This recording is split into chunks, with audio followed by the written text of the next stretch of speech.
तरफ प्रशासन किसानों को आश्वस्त कर रहा है कि खाद का पर्याप्त भंडार है, लेकिन दूसरी तरफ किसान खाद की लड़ाई लड़ने के लिए जान को जोखिम में डाल रहे हैं। फिर उसे खाद की बोरी के दर्शन नहीं हो पा रहे हैं। किसानों का खाद के लिए संघर्ष क्या है, इसको जानने के लिए हम इफ्को के सरकारी भंडार पर पहुंचे तो किसानों की भारी भीड़ सुबह से ही जमा थी। किसानों ने बताया कि वह खाद के लिए कितना संघर्ष कर रहे हैं। बाराबंकी के सरकारी इफ्को भंडार पर आज भी किसानों की भारी भीड़ दिखाई दी। कोरोना काल में सोशल डिस्टेंसिंग की बात यहां बेईमानी साबित हो रही थी। सभी पर बस एक ही धुन सवार थी कि उन्हें उनके खेतों के लिए पर्याप्त खाद मिल जाए।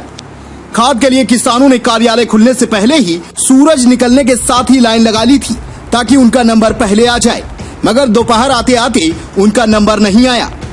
यहाँ मौजूद किसानों ने बताया कि कुछ लोग सुबह से ही लाइन में खड़े हैं और कुछ लोग तो 2-3 दिन से लगातार यहाँ आकर खाद की आस में लाइन लगाते हैं, परंतु उन्हें खाद नसीब नहीं होती। अगर किसी तरह से उन्हें खाद मिल भी गई तो पर्याप्त मात्रा में नहीं मिलती।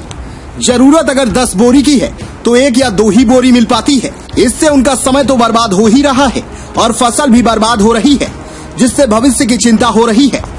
खाद न मिल पाने की वजह से ही यहाँ से भीड़ कम नहीं हो पा रही है। यहाँ कई लोग ऐसे हैं जो उन्हें इधर उधर दौड़ाते हैं और इसी दौड़ भाग की वजह से ही किसान और परेशान हो गया है। खाद के लिए लाइन में अपने छोटे बच्चे को लेकर खड़ी महिलाओं ने बताया कि खाद की इतनी दिक्कत है और सरकार उनके लिए कुछ कर ही नहीं रही है। उन्हें लगता है कि यह सरकार किसानों का हित चाहती ही नहीं है। एक महिला ने तो यहाँ तक बताया कि इस सरकार ने 2 बार लाइन में खड़ा किया है, पहली बार नोटबंदी करके और दूसरी बार अब खाद को लेकर। दोनों समय उन्हें लंबी लंबी लाइनों से जूझना पड़ा है। आज भी वह सुबह 5 बजे से लाइन में आकर खड़ी हो गई हैं। आपका कहाँ से आप आए? अच्छा, तो कितनी खेती है आपकी? खेती है 5-6 बीघा। तो खाद की जरूरत पड़ रही है? हाँ, नहीं आज 5-7 दिन से तो इसको बढ़िया नहीं है। अच्छा, हाँ। क्या बता रहे हैं यहाँ पे? अरे दरिया से दूर भगा दिए थे कि बताओ कहाँ ओके लगे पहुँचे जाए, भगा चलो ओके लगे जाओ, पहुँचे जाओ सबसे पहले तो पंडित का इस्तीफा देना। अच्छा, तो अगर खाद नहीं मिलेगी तो फसल कैसे आपकी तैयार होगी? जो भैया हो तो हो जान दे दिया, जब कुछ हो तो हो क्या करिए। आपने शिकायत की इनकी कभी कि अधिकारियों से कि भाई खाद नहीं मिल पा रही है? हम भैया कहें कहूँ नहीं, हाँ लौटने वाला हम कहें कहूँ नहीं। अब आप बात कहें क्यों कहें, बाकी हम कहूँ नहीं कहें। क्या नाम है आपका? श्रवण कुमार। अच्छा, कहाँ पे खेती है आपकी? है हरक। आपको खाद मिला कि नहीं मिला? नहीं मिला सर। क्या परेशानी आ रही है? परेशानी ये आ रही है कि सर ये बोलते हैं कि लाइन में लग जाओ, सुबह तक या शाम तक मिल जाएगी खाद।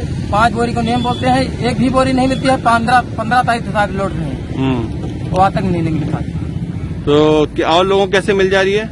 ये सर जो है अगर पंडित को या कोई अधिकारी का फोन आ जाए उसको 5 बोरी या 50 बोरी दिए में तैयार। अच्छा, किसानों को नहीं मिल पा रहा है? नहीं सर। तो सभी किसानों को नहीं मिल पा रहा कि इन्हीं को नहीं मिल पा रहा भैया? नहीं, सभी को अगर एक टोकन तो अगर कोई का फोन आ जाए तो एक चाली लगा है। आपका जो खादिन पैसे तो भीड़ जन समूह क्या जरूरत थी लगाने की? अच्छा, यहाँ इतनी बड़ी लाइन में लग के क्या कर रहे हैं आप? ये खाद ले रहे हैं। अच्छा, खाद लेने आई हैं आप लाइन में लग के? कल वापस लौट के आज फिर आएंगे। अच्छा, कल वापस लौट गई थी। तो क्या सरकार और यहाँ का प्रशासन कह रहा है कि हमारे पास खाद पूरी तरह से है, तो क्या आपको कहीं नहीं कहीं क्या लगता है? खाद है ही नहीं, हमको लगता है खाद दे ही नहीं पा रहे हैं। अच्छा, ये सरकार आपके हित में काम कर रही है कि नहीं कर रही है? नहीं कर रहे हैं। क्या लगता है कि नहीं? जैसे इससे पहले भी आप कोई ऐसी चीज में लाइन में लग के कुछ किया था क्या? ये बहुत बार लाइन में लगना पड़ा। किस कारण? जैसे नोटबंदी थी। क्या? नोटबंदी थी तभी लाइन में लगना पड़ रहा था। तो उस समय भी आप ऐसे ही लाइन में लगती थी और आती थी, चली जाती थी, कोई सफलता नहीं मिलती तो और ऐसे फिर आना ही बंद कर दिया, नोट वोट फेंक दिया। इफ्को केंद्र के सचिव संजय वर्मा ने बताया कि किसानों की भीड़ कम न होने का एकमात्र कारण यही है कि अगर एक ट्रक खाद आती है और उसे लेने वाले 500 या 600 किसान हैं तो कोई खाली हाथ न जाए, इसलिए सभी को 1-1, 2-2 बोरी दे दी जाती है।